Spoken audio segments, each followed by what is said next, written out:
नारायण नारायण। स्वामी जी महाराज का आज का विषय बहुत महत्वपूर्ण है। स्वामी जी महाराज ने सेठ जी से प्रश्न किया कि हम लोग इतना साधन करते हैं और जो साधन का फल सत्संग में कहा जाता है, इतना साधन के बाद भी उस फल की अनुभूति नहीं हो रही, उस फल की प्राप्ति नहीं हो रही, इसमें कारण क्या है? सेठ जी ने क्या उत्तर दिया तो मेरा सुना हुआ नहीं है स्वामी जी के प्रवचनों में। स्वामी जी ने कहा कि सेठ जी के उत्तर से भी मुझे पूरी संतुष्टि नहीं हुई,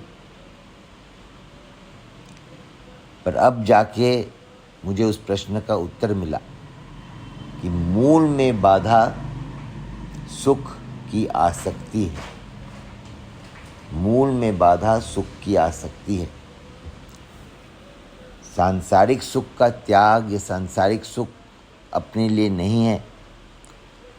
जब हम साधन करते हैं, हृदय से सत्संगी बने हैं, साधक बने हैं, तो उसके तरफ तो दृष्टि रहती है,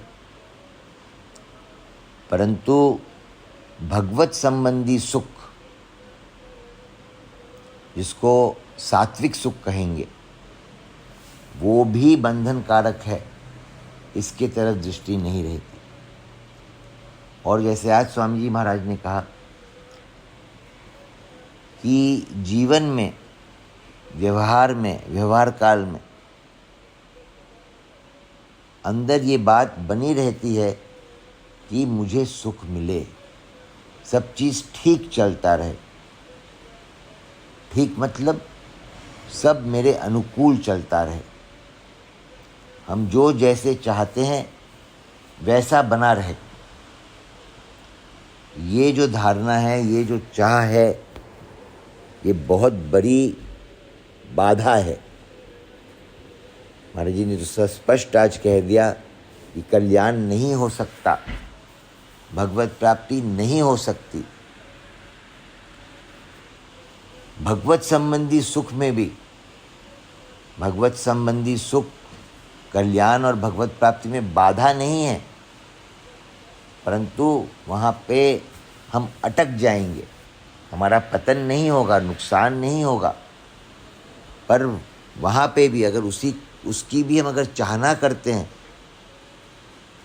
तो भगवान उसी रूप में हमें मिलेंगे जिस रूप में हम चाहना कर रहे हैं। हम भोग करना चाहते हैं, भगवान भोग के रूप में बन जाते हैं, अर्थात भोग के रूप में हमें बनावटी भगवान मिलते हैं।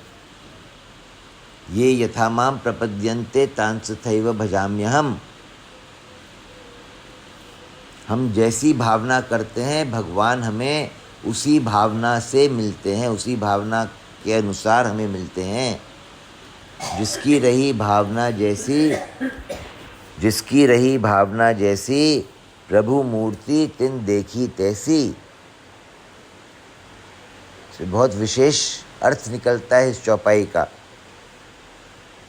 प्रभु मूर्ति तिन देखी तैसी। तो ये जो दृश्यमान जगत है, ये भगवान का प्रत्यक्ष मूर्ति है। और अब उस मूर्ति में, उस मूर्ति को हम जिस भाव से देखेंगे, हमें उसी भाव की पूर्ति, उसी भाव की अनुभूति होगी। जैसे स्वामी जी दृष्टांत में बताते हैं कि मंदिर में ठाकुर जी की मूर्ति को कोई सोना मानता है तो उसके लिए ठाकुर जी सोना बन जाते हैं।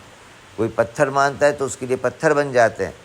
कोई भगवान मानता है तो उसके लिए भगवान बन जाते हैं। मीराबाई ने शेर को नरसिंह भगवान माना तो शेर नरसिंह भगवान बन गए।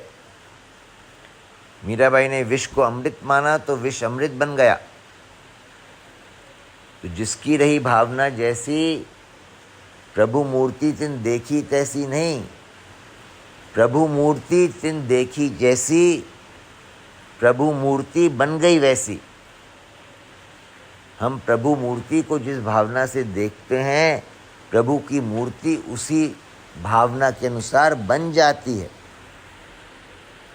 और ये केवल मूर्ति के लिए नहीं है। इसमें अगर और हम आगे विचार करेंगे तो ये केवल मूर्ति की बात या जड़ वस्तु की बात नहीं है, प्रकृति की बात नहीं है। मेरे सामने जो भी है, मैं जिससे भी व्यवहार कर रहा हूँ, वो मेरे साथ कैसा व्यवहार कर रहा है, वो मतलब उसके द्वारा, उस शरीर के द्वारा उसके अंदर बैठे हुए भगवान भी मेरी भावना के अनुसार मेरे से व्यवहार कर रहे हैं। अगर मैंने किसी के साथ बुरा व्यवहार नहीं किया है तो कोई भी मेरे साथ बुरा व्यवहार नहीं कर सकता। भगवान किसी भी रूप में आकर मेरे साथ बुरा व्यवहार नहीं कर सकते। अगर मैंने किसी को गाली दी तब ही मेरे को भगवान किसी न किसी रूप में आके मुझे गाली देंगे। तो जो भी मेरे जीवन में प्रतिकूलता आ रही है, अगर कोई भी प्रतिकूलता मेरे जीवन में आ रही है तो इससे सिद्ध होता है कि मैंने किसी न किसी के जीवन में वो प्रतिकूलता उत्पन्न की है। मैंने किसी न किसी जीवन में वो प्रतिकूलता उत्पन्न की है। मैं अगर सामने वाले को साक्षात भगवान मानूंगा तो इसमें शंका बिल्कुल भी नहीं है कि उसके भीतर के भगवान ही मेरे साथ व्यवहार करेंगे मेरे भावना के अनुसार। तो जो व्यवहार होता है, व्यवहार का आधार हमारा भाव है। भाव हमें ऊंचा से ऊंचा रखना है। भाव हमें ऊंचा से ऊंचा रखना है। तो ऊंचा से ऊंचा भाव क्या है कि जो भी देखने में, सुनने में, समझने में, विचार करने में, सोचने में आ रहा है वो सब भगवान का ही स्वरूप है। नारायण नारायण।